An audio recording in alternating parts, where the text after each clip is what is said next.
どうも、イクラ投げの効率アップしたい人向けの動画です。イクラ投げ、単純そうに見えて実は初心者と上級者で結構差がついちゃうんですよね。どこで差がついてるか、差がつく知識やテクニックを10個まとめてきましたので見ていきましょう。イクラ投げに自信がある人はクイズ感覚で何個知ってるか数えてみてください。では、1つ目、遠投。イクラ投げの最大飛距離を出すテクニックですね。やり方を簡単に言うと、前に進みながら A と B 同時押しです。イクラ投げ勢いつけると飛距離伸びるんですよね。前に動きつつ投げると伸びる。ジャンプと投げ同時にしても伸びる。これを掛け合わせてめちゃめちゃ伸びるって感じ。ちなみにジャンプのタイミングは投げよりもほんのちょっとだけ遅らせるのが理想です。金イクラが出てくる近くのこのラインから届けば合格。ちなみに現場では A ボタンだけじゃなくて L ボタンでもイクラ投げできるんで、 AB 同時押しが苦手な人は LB 同時押しがおすすめです。で、実はステージごとに遠投じゃないと届かない場所っていうのが結構あります。覚えてるととても役に立つので、この動画の最後におまけでまとめておきます。2つ目、逆向き完成。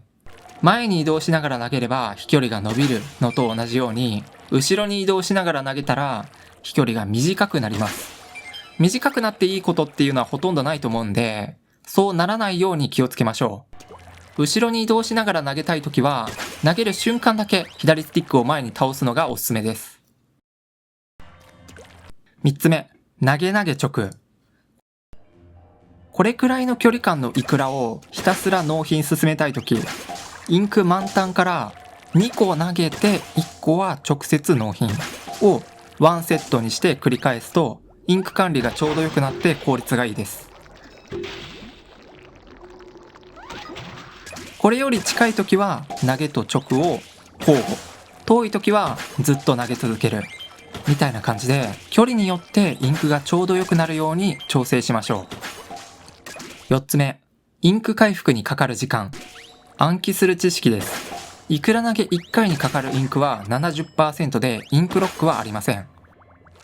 インクゼロの状態から 70% まで回復して投げるのにかかる時間はだいたい 2.5 秒。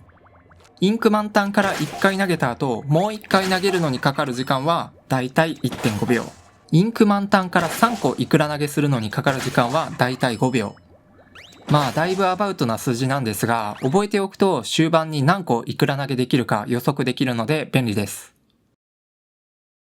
間に合ってくれー、間に合ってくれーだー。5つ目、投げプラス回収。大物を倒した後即イクラ投げしてもう1個回収。後ろから来る鮭からイクラを2個すくい出しましょう。大物を倒した後、雑魚に邪魔されないよう雑魚が来る前にできるだけ早く突っ込むのがポイントです。序盤特によく使いますね。6つ目、ドリブル。投げプラス回収をした後、イクラ投げを繰り返してコンテナまで運ぶ動き。自分の帰り道で自然に拾える場所に投げるのがポイントです。そんで次のイクラに重なる直前くらいで背中のイクラを投げるとちょうどよくドリブルできると思います。ムニエルとか外のイクラを拾ってくるときに高台の上に置いてしまいがちなんですけど、味方にパスするつもりじゃないんだったら通路に投げた方がスムーズでいいと思います。7つ目、イカロール。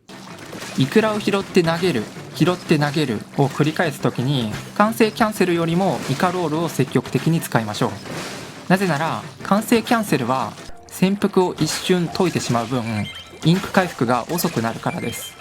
イカロールは切り返しの時でもインク回復が早いままなんで若干ですが有利です。他にもアーマーがついたり単純に移動が早かったりイクラを拾える判定が謎に緩かったりというメリットがありますね。8つ目、あえてジャンプしない投げ。最初に紹介した遠投で投げながらジャンプすると飛距離が伸びるって言いましたけど、飛距離を伸ばす必要がない時はジャンプしない方がいいです。理由はジャンプすると着地するまでの間インク回復が遅くなるからです。繰り返すと差が出てるのが分かりますね。これくらいの距離なら完成キャンセルやジャンプはせずのっぺりと地に足つけて投げましょう。前に進みながら投げるだけでも結構飛距離が出るんで、ジャンプ投げが必要な場面って意外と少ないです。9つ目、爆風を使う。イクラ投げする瞬間、体から100ダメージの小さな爆風が出ます。イクラ投げ中に鮭、小鮭、玉拾いが近くにいるときは爆風で巻き込んで処理しましょう。メインを使わなくていい分、インク管理が楽になります。ただ当然殴られるリスクもあるんで、レスしないよう気をつけましょう。そういえば玉拾いを倒すときはイクラ投げの飛距離が足りてても爆風を確実に当てるためにジャンプすることが多いかも。10個目、雑魚誘導。イクラ投げを続けたいけど雑魚が近づいてきてて邪魔っていう時ありますよね。